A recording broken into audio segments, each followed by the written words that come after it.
You have optimized your supplement stack, you are tracking your sleep scores, and you have a protocol for almost everything. The problem is that you are only measuring inputs, which means you have no idea what return you are actually getting on that investment. Every serious business runs an audit to measure what their spending produces, rather than just tracking the costs. Your biology works the same way, yet most people running longevity protocols have never once audited their actual output. This report is that audit, and we are breaking it down into 3 specific layers. We will cover blood biomarkers, functional tests, and biological age clocks to give you specific numbers instead of vague targets. Let's get into the data. Layer 1. The blood panel. What your labs are actually missing. If you start with a standard blood panel, you will miss most of what matters for longevity. The tests themselves are not wrong, but the markers your doctor typically orders were designed to catch active disease rather than track biological aging in someone who trains hard. Take creatinine as the first example. It is the default marker for kidney function, but for active adults, it is nearly useless as a longevity signal. Because muscle mass inflates creatinine levels, the more you train, the more your results make your kidneys look healthy even when they might be struggling. Cystatin C solves this problem because every nucleated cell in your body produces it at a constant rate, regardless of your muscle mass or diet. When researchers looked at more than 90,000 people in a major meta-analysis, they found that cystatin C-based estimates outperformed creatinine for predicting all-cause mortality and cardiovascular events.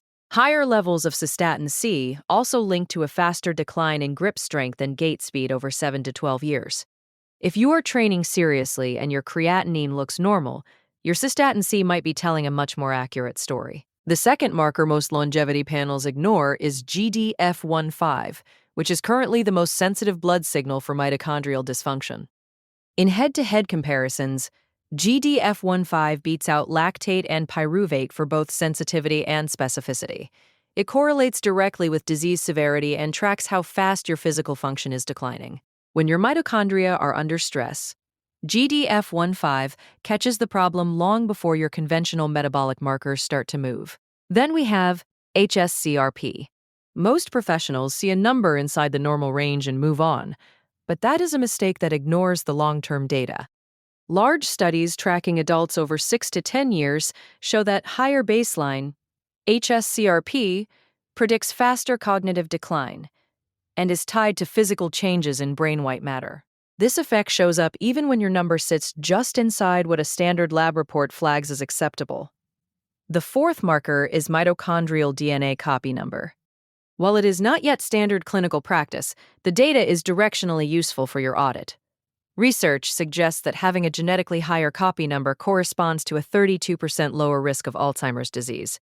On the other hand, a lower copy number is associated with faster cognitive decline and higher mortality rates. The audit move here is straightforward. You should request cystatin C, GDF-15, and hsCRP alongside your next standard panel, and treat them as leading indicators. These markers measure where your health is heading rather than just where you are today. Layer 2.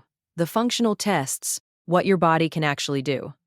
Blood markers give you a look at the systemic picture, but mitochondria live in your muscle, and the most honest test of what they are doing is physical. You can have perfectly clean labs and still be losing functional capacity faster than your age would predict, which is exactly what this layer is designed to catch. VO2 max is the headline number here, because it is the strongest single predictor of all-cause mortality in the literature, and unlike most biomarkers, you can directly train to improve it. While VO2 max requires a lab or a calibrated field test, the sitting rising test gives you something different. It is a 5-second no-equipment snapshot of neuromuscular reserve that most people with expensive protocols have never once bothered to measure. The data behind this test is worth your time. In a study of over 2,000 adults, each 1-point drop on the 10-point scale was linked to a 21% worse survival rate over a 6-year follow-up period. A score between 0 and 4 carried a 42% death rate during that time, while those with a perfect 10 saw only a 3.7% rate. A 2025 study of over 4,000 adults found similar results, where every 1-point decrease linked to a 33% higher risk of natural death. This is not a weak signal, but a clear and continuous relationship across a massive group of people. What the SRT actually measures is what matters for your audit.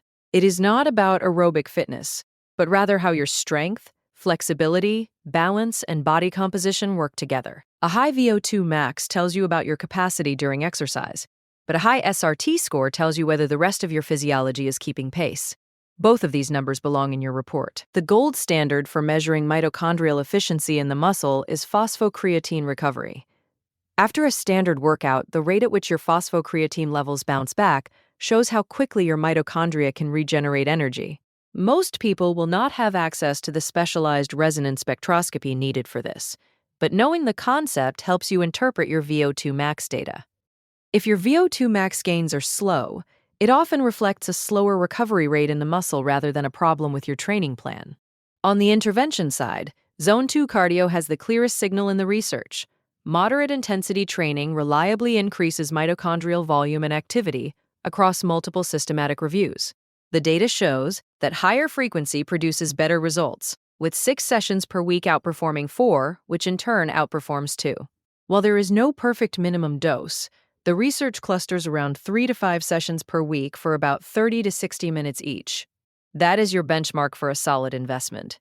One more thing you should audit is the return on investment for cold versus heat.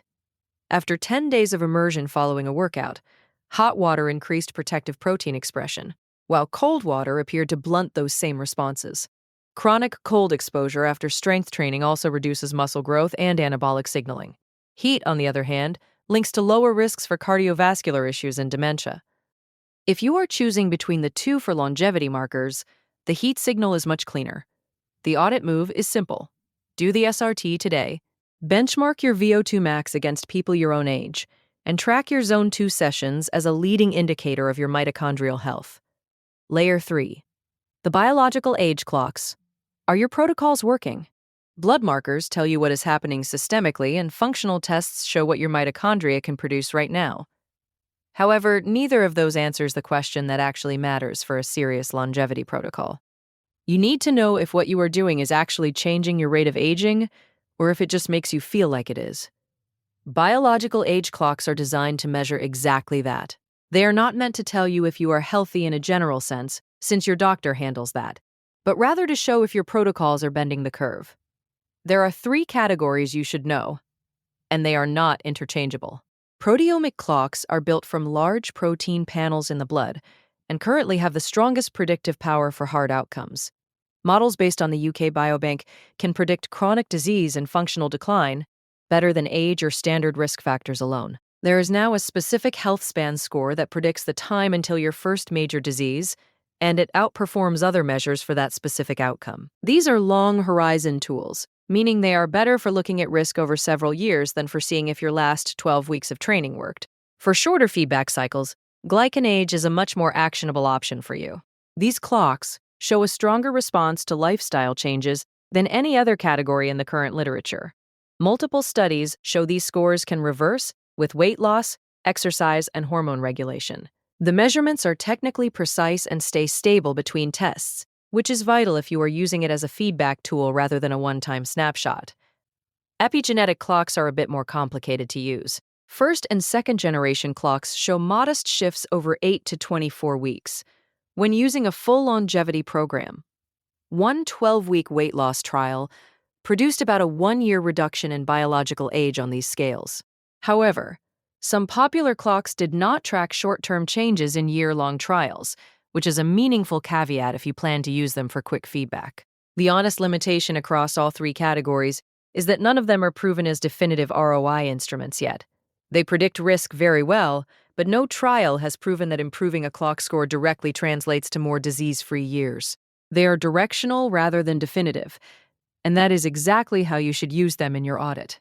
The audit move here is to run a glycan age test at your baseline, make your protocol changes, and then retest in 3 to 6 months. Use the proteomic clocks for your long-term risk planning rather than your quarterly check-ins. Your protocols are only as good as the data you can actually measure. You need to run blood markers for systemic signals, functional tests for capacity, and biological age clocks for your trajectory to get a real audit of your health.